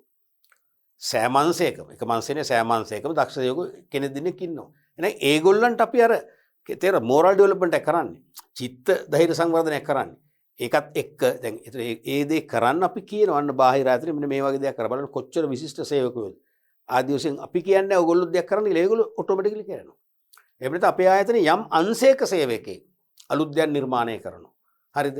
ඒකට පුදුම විදියට ඇප්‍රීෂিয়েට් කරලා ප්‍රශංසා කරලා සේවකයෝ රැස්වීමක් ඇඳවලා ඒ සේවකයට අපි දුමු මල් මාලාවක් දාලා එයාට තිලිනයක් දීලා එයා අගය කිරීමක් කරලා සමහරට එයාට ප්‍රොමෝෂන් එකකුත් ලැබෙනවා. උසස් වීමකුත් දීලා හැමෝම සේවකුන් එයා එනකොට නැකිట్లా පිළි අරගෙන එයා අපි දුමු ආයතනයේ টොප් මැනේජ්මන්ට් එක අග්‍රකළමනාකරු අපි හිතමු මගුල් බෙර ගහලා රැස්වීම් ශාලාවමදින් උත්සව ශාලාවට ගෙනල්ලා ලොකු උපහාර දැක්වීමක් කරනවා. මොකද වෙන්නේ? සේවකයන්ට පුදුමන්න චිත්ත ධෛර්යයක් ඇති වෙනවා. අපිත් නවෝත්පාදන කරන්න ඕනේ. ඉතින් ඒ දේ කරන්න තොරතුරු මූලික පාදකුනේ. මෙන්න මේ අපේ අංශේ කෙනෙක් අලුත් දෙයක් කරා. ඒක රැස් කරගත්ත IT ඩිපාර්ට්මන්ට් එක. IT ඩිපාර්ට්මන්ට් එක දුන්න টොප් මැනේජ්මන්ට්. টොප් මැනේජ්මන්ට් එක අනිකුත් සෙසුවංශවල එක වෙන වෙනම හෝ සාමූහිකව අර වගේ උත්සව රැස්වීමක් තියලා පිළිගැනීමේ රැස්වීමක් තියලා උපහාර උල්ලක් තියලා අර වගේ කරන් පස්සේ සේවකව අනිවාර්යෙන් පෙළඹෙනවා නවෝත්පාදනය සඳහා. පැහැදිලිද?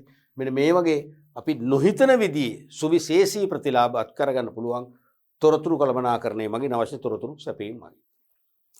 කරුණු දෙකකට ලකුණු එක ගන්න දෙකයි. පැහැදිලිනේ? රයිට්. අපි බලමු එක ඊළඟ කොටසත්. කොටස ව්‍යාපාරිකයෙකුට ව්‍යාපාර සැලැස්මක් වැදගත් වීමට හේතු දෙකක් කෙටියෙන් විස්තර කරන්න. ව්‍යාපාරිකයෙකුට ව්‍යාපාර සැලැස්මක් වැදගත් වීමට හේතු දෙකක් කෙටියෙන් විස්තර කරන්න. මතකයිනේ? බිස්නස් ප්ලෑන් එකක් කියන්නේ මොකද්ද? අනාගත ඉලක්ක කරා පහසුවෙන් හා නිවැරදිව ගමන් කිරීමට ව්‍යාපාරිකයින්ට කළමනාකරුවන්ට මඟ පෙන්වනු ලබන මොකද්ද? මාර්ග සිතීමක් හා සමානයි. රෝඩ් මැප් එකක් හා සමානයි. මාර්ග සිතීමක් අතර දුන්නොත් යම් මාර්ගයක ගමනාන්තයේ කරා අපට නිවැරදිව සොයාගෙන යන්න පුළුවන්. එහෙනම් මේ යම් ව්‍යාපාරික ගමනක අවසන් ඉලක්කය නිවැරදිව සොයාගෙන යන්න අපට මඟ පෙන්වන මාර්ග සිතීමක් හා සමානයි ව්‍යාපාර සැලැස්ම කියන එක. එහෙනම් ව්‍යාපාර සැලැස්මක් ව්‍යාපාරිකයෙකුට ප්‍රයෝජනවත් වන ආකාර 20ක් 25ක් උඩට අපිට කියතයි. ප්‍රධානම කරුණු දෙකක් ලියුම ඇති. කෙටියෙන් විස්තර කරන්න නිසා කෙටි පැහැදිලි කිරීමක් කරන්න ඕනේ. මේකේ හැබැයි කරුණු වලට ලකුණු දුන්නා. නමුත් සමහර අවුරුදු වල දෙන්නේ නැහැ. තේරෙනවද? කෙටි පැහැදිලි කිරීමක් ඕනේ. පළවෙනි එක තමයි ව්‍යාපාර කටයුතු පවත්වාගෙන යාම සඳහා මඟ පෙන්වීමට. දැන් ව්‍යාපාර කටයුතු කොයි ආකාරයෙන්ද පවත්වාගෙන යා යුත්තේ? මොන වගේ ප්‍රතිපත්ති හා දර්ශනයන් අනුවද ව්‍යාපාර කටයුතු කරගෙන යා යුත්තේ කියලා මඟ පෙන්වන්නේ මොකෙන්ද? ව්‍යාපාර සැලැස්මෙන්. හරි රෝඩ් මැප් එකක් එතකොට. අනිවාර්යයෙන්ම මාර්ග සිතීමක්. දෙවැනි එක තමයි ව්‍යාපාර කරේ ඇල්මැති පාර්ශ්වයන්ට ව්‍යාපාරය පිළිබඳ අවබෝධයක් ලබා දීමට. දැන් ඇල්මැති පාර්ශ්වය ඉන්නවනේ. සැපෙවුම් කරුවෝ, බැංකු කරුවෝ, රාජ්‍යය, තරඟ කරුවෝ, ගනුදෙනු කරුවෝ, විශේෂයෙන්ම ගනුදෙනු කරුවෝ වැනි අයට ව්‍යාපාරය පිළිබඳ පැහැදිලිවම අවබෝධයක් දෙන්න ඕන. ගනුදෙනු කරුවන්ට මේ ව්‍යාපාරය හොඳ ව්‍යාපාරයක්. රසායනික ද්‍රව්‍ය භාවිතා නොකර ආහාර පාන හොඳින් ගුණාත්මකව සෞඛ්‍යාරක්ෂිත උපදින ව්‍යාපාරයක්. වෙනි හැඟීමක් අපි භෝජනාගාරයක් නම් ඒ වගේ හැඟීමක් ගනුදෙනු කරන දෙන්න පුළුවන්. දෙන්නේ මොකෙන්ද? ව්‍යාපාර සැලැස්ම. තේරුණාද? අනිවාර්යයෙන්ම ලාභයට පෙර ගනුදෙනු කරුවා තෘප්තිමත් කිරීම ප්‍රධාන අරමුණ බව මේ බිස්නස් ප්ලෑන් එකේ අලෙවිකරණ සැලැස්මකින් උපාංගය තුල අන්තර්ගත කරන්න පුළුවන්.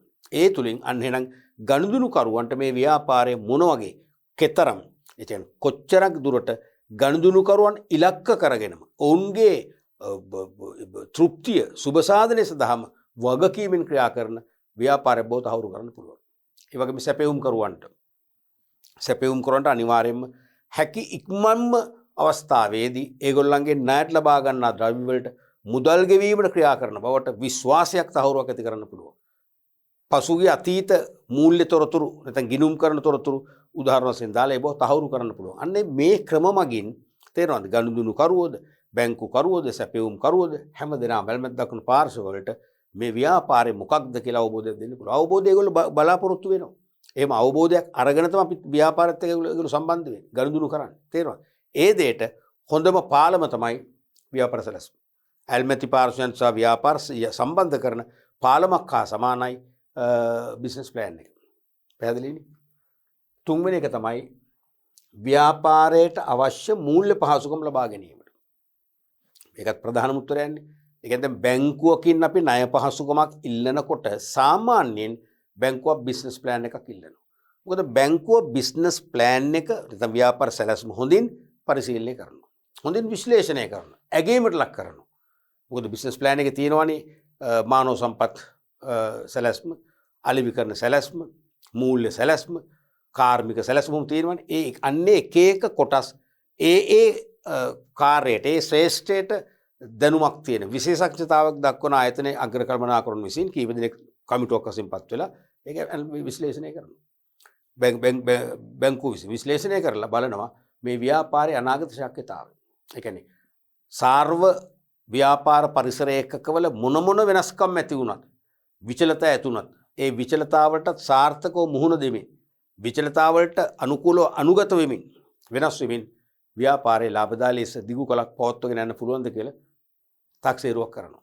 තාක්ෂේරුවක් කරලා තමයි ණය මුදාහරින්න සුදුසුද නැද්ද කියලා තීරණය කරලා ණය මුදාහරීම කරන්නේ. ඒ නිසා අනිවාර්යයෙන්ම ව්‍යාපාරයට අවශ්‍ය මූල්‍ය පහසුකම් අවශ්‍ය ප්‍රමාණින් ඉක්මනින්ම ලබා ගන්න පුළුවන් හොඳ කැඩපතක් හා සමානයි ව්‍යාපාර සැලැස්ම. ඊළඟට ව්‍යාපාරය කරගෙන යාමේදී ඇති විය හැකි ගැටලු විසඳා ගැනීමට. දැන් මේක පැහැදිලි වචනයාර්ථයෙන්ම සැලැස්ම.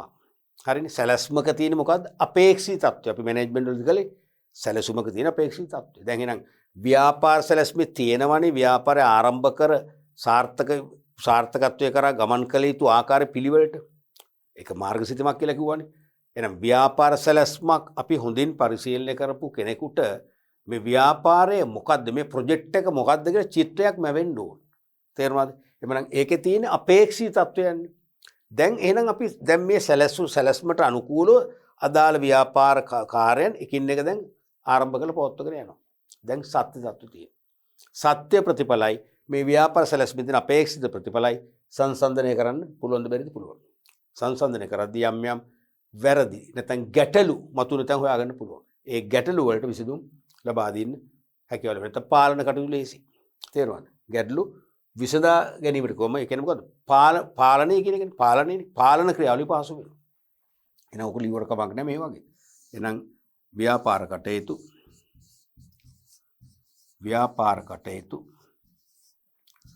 පාලනය පහසුයි. එහෙම ලිව්වත් හරි.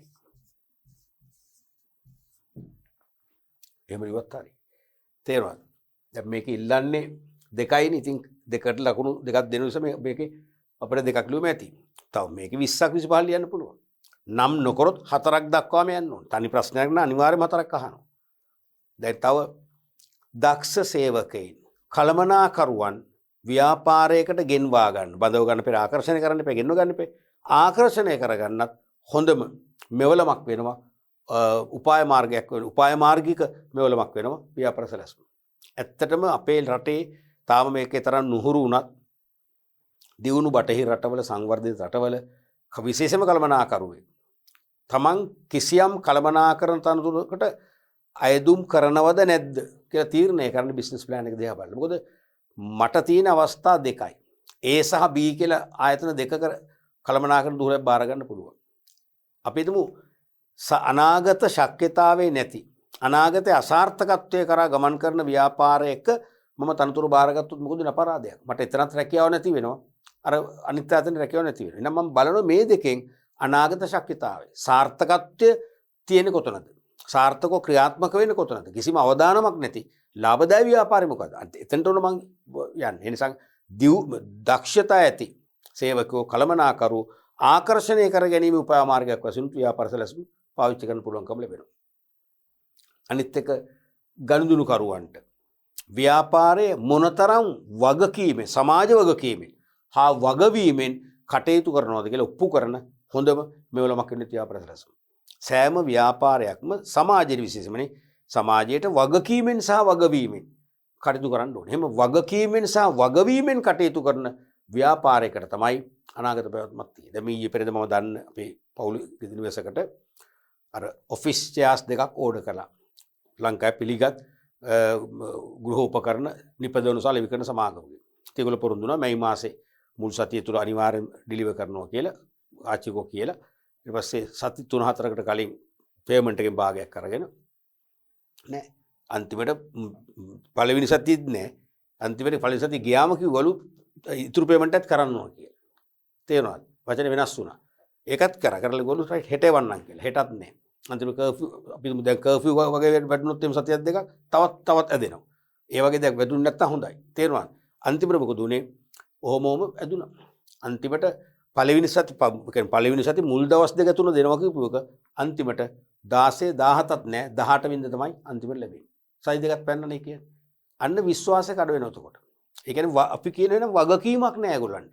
වගකීමක් නෑ වගවීමකුත් නෑ. එහෙමනම් ඒගොල්ලෝ මොනවා හරි අපි හිතමු දැන් මොනවා හේතුවක් මත අපි හිතමු කොවිඩ් වැනි වසංගත බෝ වෙන රෝගයක් හැදුණා කියලා ඒගොල්ලන්ගේ කර්මාන්තශාලාව වැහුවා. විශේෂ දෙයක් නේ. අන්න එමනේ අඩු ගානේ ඊමේල් පණිවිඩයක් එවනවා. නැත්නම් අපිටම සේල්ස් රෙෆ් කෙනෙක් නිවසට ඇවිල්ලා කියනවා සෝරි මෙන්න මේ ප්‍රශ්නයක් කියලා තියෙනවා අපි නිසා ෆැක්ටරි ඕපන් නැවත රීಓපන් කරන් පස්සේ දවස් 3ක් ඇතුළත අනිවාර්යයෙන්ම ඩිලිවර් කරනවා. අන්න වගවීම accountability. තේරෙනවද? සාධාරණීකරණය කරන්න එපා. ඉතින් කොච්චර දෙවන්ත සමාගමක් වුණ ලංකාවේ ඉතින් ඒගොල්ලෝ කියන්නේ අපිට නම් විශ්වාසයක් නැහැ අපි දැන් ඊට පස්සේ ඒගොල්ලොත් ගනුදෙනු කරන්නේ. අන්න ඒ නිසා ව්‍යාපාර සැලැස්මකින් ගනුදෙනු කරුවන්ට ඇති වගකීම හා වගවීම හොඳින් තහවුරු කරන්න පුළුවන්කම ලැබෙනවා. ඔය වගේ වාසි ගණනාවක්ම තියෙන දෙකක් ඇති මේකට. පැහැදිලිනේ? මතක තියාගන්න නිතරම ව්‍යාපාර සැලසුම් වල වාසි සාමාන්‍ය ප්‍රශ්නයක්. අහන්න. මොකද අපි දැනගන්න ඕනේ. මොකද බිස්නස් ප්ලෑන් එක හදන්නේ ඇයි? වාසි නිසා මොනවද ප්‍රයෝජන? තේරුණාද? රයිට්. අපි ඊළඟට බලමු. රෝවිලක 4 යන්න. අලෙවි සැලැස්මක ඇතුළත් වේ යුතු මූලිකාංග විස්තර කරන්න. ඒ කියන්නේ මොකද්ද? ව්‍යාපාර සැලැස්ම එක උපාංගයක් තමයි අලෙවි කරන සැලැස්ම. මාකටිං ප්ලෑන් එක. ඒකේ මූලිකාංග මේකේ විස්තර කරනකොට මේක විස්තර කරන දෙයක් නෑ. තනි කරුණු වශයෙන් තමයි ලියන්න තියෙන්නේ. ලකුණු භාගයේ බැගින් ඒ කරුණු මූලිකාංග 4කට ලකුණු දෙකක් දීලා තියෙනවා. දැක්කද? ඒක දැන් එතනදී දෙක බෑ. මේකේ දැන් අයන්න වුණත් දැන් මේකේ දැක්කනේ මූලිකාංග කීයද කියලා නම් කරලා නැහැ. නම් කරලා නැහැ. අන්න 4ක් අපේක්ෂා කළා. සමහර වෙලාවට දෙකයි. ඒ නිසා මම කියන්නේ නම් නොකරපු හැම වෙලාවකම අපි අවදානම ගන්න එපා. 4ම ලියන්න. එකක් මොකද්ද? කර්මාන්තය හා වෙළඳපොළ විශ්වාසය. එඩිට් එක කපලා දාන්න මට වැරදුනා මම මුල එකයි කියනවා. එකක් මොකද්ද? කර්මාන්තය හා වෙළඳපොළ විශ්ලේෂණය. අනිවාර්යයෙන්ම අලෙවි කරන සැලැස්ම මුලින්ම කෙරෙන ඕන දෙයක් ඒක. ඒ කියන්නේ මේ ව්‍යාපාරයේ අයිති කුමන කර්මාන්තයකටද? මතකද? ඉන්ඩස්ට්‍රි කියන්නේ එක සමාන ව්‍යාපාර සමස්තයම ගත්තම කර්මාන්තයක්. ලීබඩු කර්මාන්තය, බැංකු කර්මාන්තය ආදී වශයෙන්. මොකද මේ කර්මාන්තයත් වැදගත්. සමහර කර්මාන්ත සමහර යුගවල පිරෙන්න ගන්නවා. ඇද වැටෙන්න ගන්නවා. එහෙනම් එවැනි දෙයක්ද කියලා දැනගන්න පුළුවන් බිස්නස් ප්ලෑන් එකේ. සමහර කර්මාන්ත සමහර යුගවල අපි තුමා ආර්ථික අවපාත තියෙන කාලයක පවා ඒ කර්මාන්ත මොකද සංවර්ධනය වෙනවා. එහෙනම් එවැනි කර්මාන්තයක් කියන එක විශේෂයෙන්ම ගනුදෙනු කරුවන්ට ඒත්තු ගන්නවන්න හොඳම මාධ්‍ය තමයි ව්‍යාපාර සැලැස්ම. ඒ නිසා කර්මාන්තයේ විශ්ලේෂණය කරනවා. වෙළඳපොළ මොන වගේ වෙළඳපොළද? අපේ වෙළඳපොළ අපේ දේශීය වෙළඳපොළ පමණක් නෙවෙයි. දියුණු බටහිර රට අපිට ජර්මනිය, ඇමරිකාව, එංගලන්තය ඒ වගේ දියුණු රටවලට පවා අපේ භාණ්ඩ අලෙවි කරනවා. ඒකෙන් ලොකු විශ්වාසයක් ඇල්මැති පාර්ශ්වයට දෙන්න පුළුවන්. තේරෙනවද? කර්මාන්තය සහ වෙළඳපොළ විශ්ලේෂණය මගින්. ඊළඟට අලෙවි කිරීමට අපේක්ෂිත භාණ්ඩය හා සේවාව. මොන වගේ භාණ්ඩයක් මොන වගේ සේවාවකද අලෙවි කරන්නේ? ඒක අනිවාර්යයෙන්ම විකිණිය හැකි. වෙළඳපොලේ තරංගකාරී වන් කොච්චර හිටියත් විකිණිය හැකි. අලෙවි කළ හැකි. අලෙවි වන භාණ්ඩයක්ද සේවාවක්ද කියන එක එකෙන් තේරුම් ගන්න පුළුවන් ඇල්මැති පාර්ශවයන්ට. ඊළඟට ඉලක්ක වෙළඳපොළ. අන්න සමස්ත වෙළඳපොළටම සේවය කරන්න බැහැනේ කාටවත්. එහෙම සම්පත් නැහැ. කාටවත් බැහැම අමාරු. එහෙනම් අපි තෝරගන්න වෙළඳපොළ ඛණ්ඩ කරලා සමජාතීය ගති ලක්ෂණ වලින් යුක්ත පාරිභෝගිකයන් කණ්ඩායම් කරලා අපි අපේ සම්පත්ධාරිතාවය අනුව වඩාත් ඉහළින්ම සේවය කළ හැකි අපි වෙළඳපොළ තෝරගන්නවා. ඒක තමයි ඉලක්ක. එහෙනම් ඉලක්ක වෙළඳපොළත් වැදගත්. මොකද අපි තෝරා ගන්න ඉලක්ක වෙළඳපොළ අනුව අපේ ව්‍යාපාරය කෙතරම් දුරට සාර්ථක විය හැකිදයි චිත්‍රයක් මවා ගන්න පුළුවන් ඇල්මැති පාර්ශ්වයට. ඒ දේ කරන්න පුළුවන් බිස්නස් ප්ලෑන් එකේ අලෙවි සැලැස්ම තුලින්. ඊළඟට අපේක්ෂිත තරංගකාරී විශ්ලේෂණය. තරංගකාරී විශ්ලේෂණයත් අවශ්‍යයි. මොකද තරංගකරුවෝ ඉන්නවා. ඒගොල්ලන්ගේ තරංගකාරීත්වය පිළිබඳව අපි විශ්ලේෂණයක් කරනවා. ඒ විශ්ලේෂණ තුල අපි උත්සාහ කරන්නේ ඒ විශ්ලේෂණය තුලින් අපි අපේ අපේක්ෂා කරන්නේ උත්සාහ කරන්නේ තරංගකාරීත්වයක් තිබුණා වුණත් ඒ තරංගකාරීත්වයට මුහුණ දීමේ ශක්තිය අපේ ව්‍යාපාරයට ඇති බව තමයි ඒක හේතු ගන්න බලන්නේ. තරංගකාරී විශ්ලේෂණයක් වැදගත්. අනික අපේක්ෂිත අලෙවිය. අපි කෙතරම් භාණ්ඩ හා සේවා අලෙවියක් යම් පීරියඩ් එකක් තුල මාසයකට නැත්නම් මුළු අවුරුද්දටම නැත්නම් කාර්තුවකට අපේක්ෂා කරනවද කියලා පෙන්වන්න ඕනේ. ඒතකොට ඒකෙන් අපිට කොච්චර අලෙවි ආදායමක් ලැබෙනවද? එහෙනම් කොච්චර වියදමක් යනවද? එහෙනම් ව්‍යාපාරයේ පවත්වගෙන යාමට තරම් හොඳ අතිරික්තයක් ලැබෙනවද? ආදි වශයෙන් අපිට ඒකෙන් තේරුම් ගන්න පුළුවන්. අනික අලෙවි අපේක්ෂිත අලෙවියත් එක්ක ලැබෙන ලාභයත් එක්ක සේවකයන්ට හොඳ දීමනා ලැබෙයි, ඉහළ වැටුප් ලැබෙයි, බෝනස් ලැබෙයි. ඒ වගේ සේවකයන්ට පවන්නේ ඇල්මැති පාර්ශ්වයන් එකිනෙක කෝණයන්ගෙන් මේ අලෙවි ආදායම් දිහා බලලා සතුටුදායක තත්ත්වයක් ඇති කරගන්න තමයි මේක ඇතුළත් කරන්නේ. ඊළඟට තරංගකරුවන්ගේ අලෙවි උපාය මාර්ග තියෙන්න ඕනේ. තරංගකරුවෝ දැන්ටමත් අනුගමනය කරන අලෙවි උපාය මාර්ග සඳහන් කරලා තියෙනවා. ඊට අමතරව එතන මේක සඳහන් කරලා තියෙනවනේ ව්‍යවසායකයාගේ යෝජිත අලෙවි උපාය මාර්ග. එහෙනම් තරංගකරුවන්ගේ අලෙවි කරන උපාය මාර්ග තියෙනවා.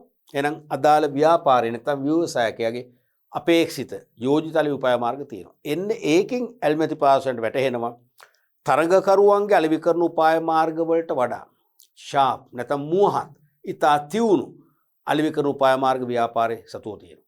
එහෙනම් ව්‍යාපාර අලෙවි කරන උපාය මාර්ග ඉදිරියෙන් තියෙනවා. උඩින් ඉන්නවා. ඒ නිසා ව්‍යාපාරයට අනිවාර්යයෙන්ම තරංගයට සාර්ථකව මුහුණ දෙන්න පුළුවන්. ව්‍යාපාරයේ බිඳවැටීමකට ලක් වෙන්නේ කියලා විශ්වාසය ඇති කරගන්න පුළුවන්කම ලැබෙනවා.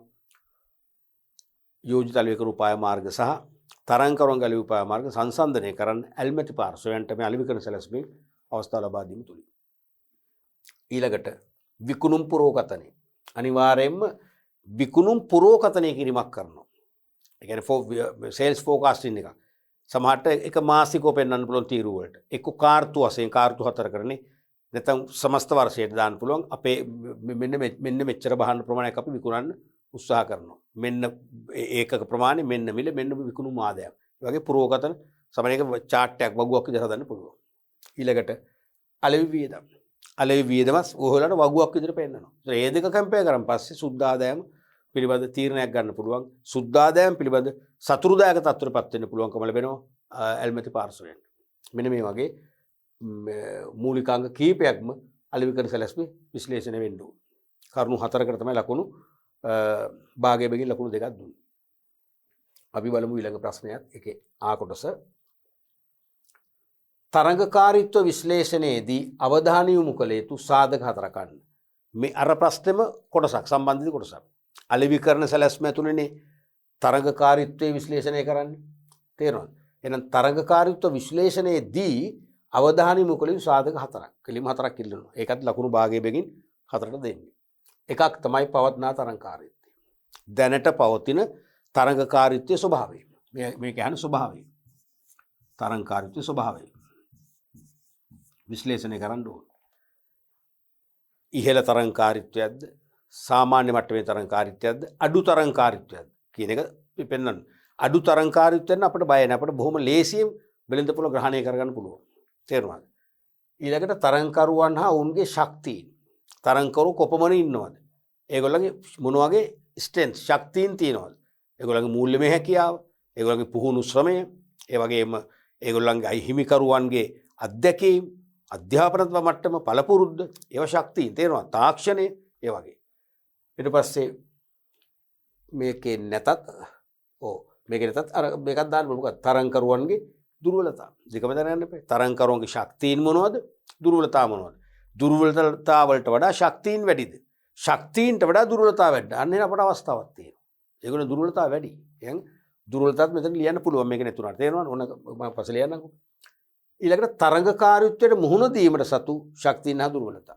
දැන් පවතින තරඟකාරීත්වයට මුහුණ දෙන්න අපිට මොන වගේ ශක්තිය තියෙනවද? අපේ දුර්වලතා මොනවද? දුර්වලතා වලට වඩා අපේ ශක්තියින් වැඩි නම් ප්‍රශ්නයක් නෑ. එල්මැති පාර්ශවයන් සතුරු කරන්න පුළුවන්. තේරුණානේ? ඊළඟට වෙළඳ පොළට පිවිසීමට ඇති බාධා. එනම් පිරිවැය, කාලය, තාක්ෂණය, පවතින පේටන් බලපත්‍රා, වෙළඳ ලකුණු ආදී. වෙළඳ පොළට පිවිසීමේ බාධා තියෙන්න පුළුවන්. කාලය. අපිට ලෑස්ති දීර්ඝ කාලයක් නැහැ. අනික පිරිවැය. ඊටාම ඉහළ පිරිවැයක් දරන්න වෙනවා. නැත්නම් අපිට වෙළඳ පොළ ප්‍රවේශ වෙන්න බෑ. අලෙවි උපාය මාර්ග ප්‍රචාරණ වැඩසටහන් වලට ලොකු පිරිවැයක් දරන්න තියෙනවා. අනික පේටන් බලපත්‍ර. පේටන් බලපත්‍ර තියෙන්නේ තරඟකාරී ව්‍යාපාරිකයෙකුට. අපිට ඒ නිසා ඒ අදාළ නිෂ්පාදිතය සම්බන්ධ අපිට පේටන් බලපත්‍රයක් ලැබෙන්නේ. අපිට නිසා ඒ නිෂ්පාදිත හදන්න බෑ. අපිට වෙන විකල්පයකට යන්න වෙනවා. අනික වෙළඳ ලකුණු. අපිටත් ගැළපෙන වෙළඳ ලකුණක් හා සමාන වෙළඳ ලකුණක් දැනටමත් භාවිතා වෙනවා. අපිට ඒ නිසා ඒ වෙළඳ ලකුණු පාවිච්චි කරන්න බෑ. අපිට නම් ඊට වඩා වෙනස් වෙළඳ ලකුණක්. නමුත් ඒකට ඒ තරම් ආකර්ශනීය බවක් නැහැ. ඔයගේ ගැටලුමක් තියෙනවා. අපි ඒවත් විශ්ලේෂණය කරන්න ඕන. තේරෙනවද? එහෙනම් මෙතන ලියන්න පුළුවන් තරඟකරුවන්ගේ දුර්වලතාවට ලියන්න පුළුවන්. පැහැදිලිනේ? රයිට්. අපි ඒක තුන ලියමු. තරඟකරුවන් සතු දුර්වලතා. ඒකත් ලියන්න පුළුවන්. ඒ වගේ කරුණු 4කට ලකුණු භාගයෙන් දෙකක් ලැබෙනවා. අපි බලමු ඊළඟ ප්‍රශ්නයක්. ප්‍රෝබිලක්කම් 5. ඇස්තමේන්තුගත ව්‍යාපෘති පිරිවැය තුළ අඩංගු වන මෙහෙයුම් පෙරවියදම් යන්න පැහැදිලි කර ඒ සදා උදාහරණ දෙකක් ලියන්න. මෙහෙයුම් පෙරවියදම්. මෙහෙයුම් පෙරවියදම්. free operations expenses කියන එක. free කියන්නේ පූර්ව කියන එක. ප්‍රශ්න දෙකයි. එහෙනම් තරු ලකුණු දෙකයි.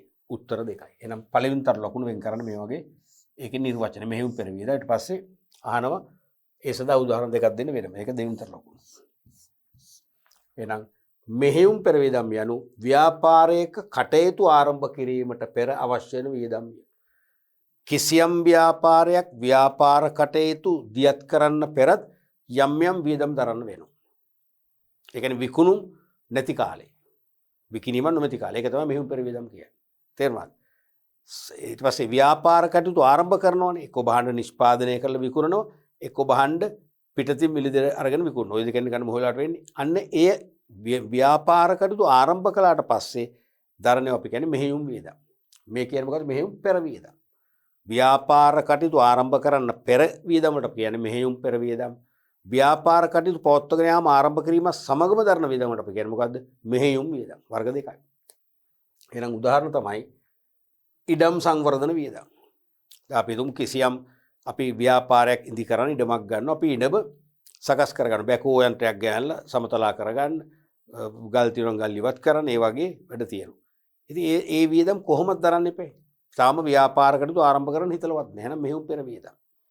ඊළඟට විදුලිය හා ජල පහසුකම් ලබා ගැනීමට දරන වියදම්.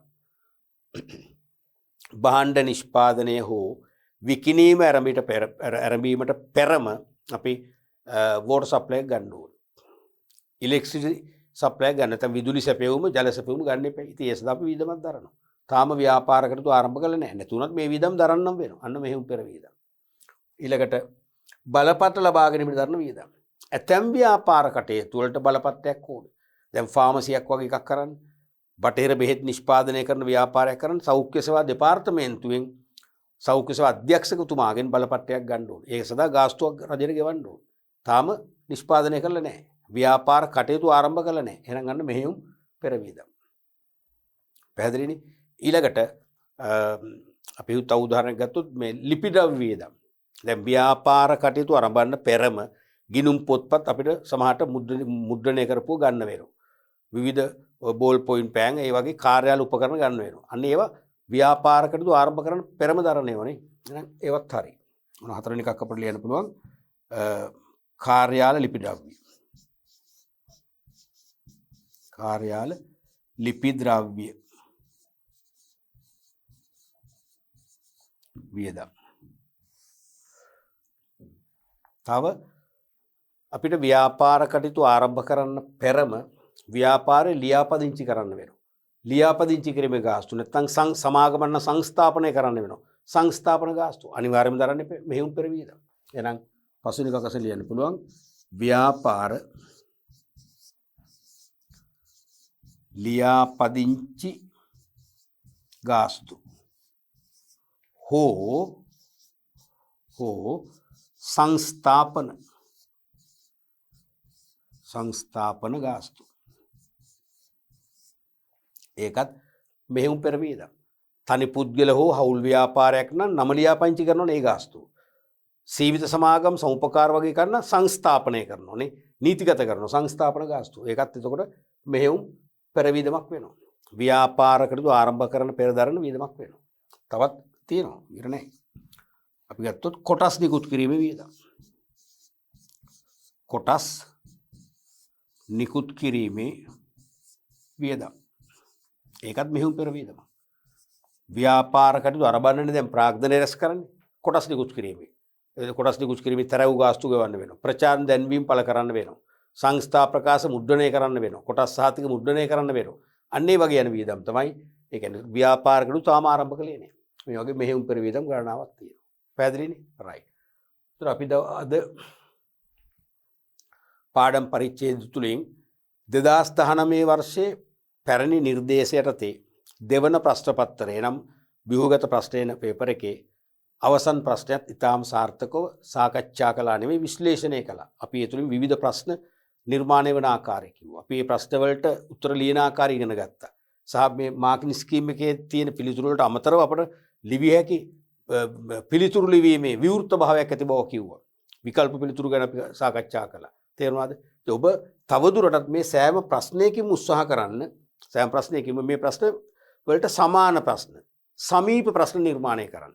නැත්නම් විවිධ කෝණයන්ගෙන් අහන මේ එකම සංකල්පේ කෝණයන්ගෙන් අහන්න පුළුවන්. විවිධ කෝණයන්ගෙන් යොමු වෙන්න පුළුවන්.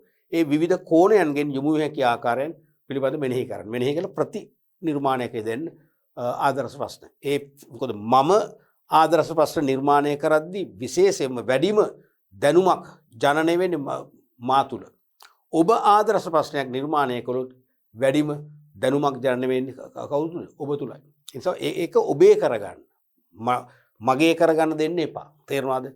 එහෙම කරොත් ඔබට අනිවාර්යයෙන්ම සාර්ථක ප්‍රතිඵල ගන්න පුළුවන්කම ලැබෙනවා.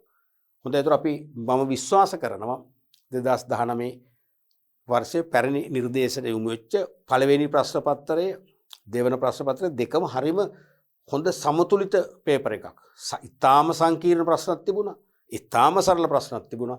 මධ්‍යස්ථ ප්‍රශ්නක් තිබුණා. එහෙම තමයි සාමාන්‍ය පේපර් එක හදන්නේ. ඒ සමතුලිත භාවයේ තිබිච්ච හොඳ ප්‍රශ්න පත්‍රයක් සාකච්ඡා කරා. සාර්ථක මම හිතන්නේ අත්දැකීම් අපි ලබා ගත්තා. ඕනෑම ප්‍රධාන පාලක පරීක්ෂකවරයෙක්ගේ තියෙනවානේ ප්‍රශ්න පත්‍ර සම්පාදනය කිරීමේ ප්‍රතිපත්ති. දැන් අපි පෞද්ගලික ඉස්සරලා අපිට කියලා දීලා තියෙනවා. එකක් ඒගොල්ලෝ කියන්නේ ඊටාම දක්ෂ ළමයි ඉන්නවා. ඒ දක්ෂ ළමයිට ඊටාම සරල ප්‍රශ්න දුන්නොත් ඒ ළමයා අපි කියන හොන්දු මාන්දු වෙනවා කියලා. වැඩක් නැහැ නිකන් පේපර් එක වැඩක් නැහැ. මේ පේපර් එක ලියන්නේ මම අවුරුදු දෙකක් මෙච්චර මහන්සි වුණේ. කලකිරීම රත් වෙන නිසා එයාටත් යමක් හිතලා තර්ක කරලා මහන්සි වෙලා ලියන්න පුළුවන් සංකීර්ණ ප්‍රශ්න සාමාන්‍යයෙන් කියන 10ක් 20ක් අතර ප්‍රමාණයක් දාන්න ඕනේ. ඊළඟට තව ඉන්නවා දැනුම් මට්ටම අති ඉතාම අඩුවයි. ඒගොල්ලන්ටත් පේපර් එක ගත්තන් පස්සේ එක ප්‍රශ්නයකට ලියන්න බැරි නම් ඒක අසාර්ථකයි. අනිත් විභාගයේ සාර්ථකව පිළිතුරු ලියන අපේක්ෂකයන්ට ඒගොල්ලන්ගේ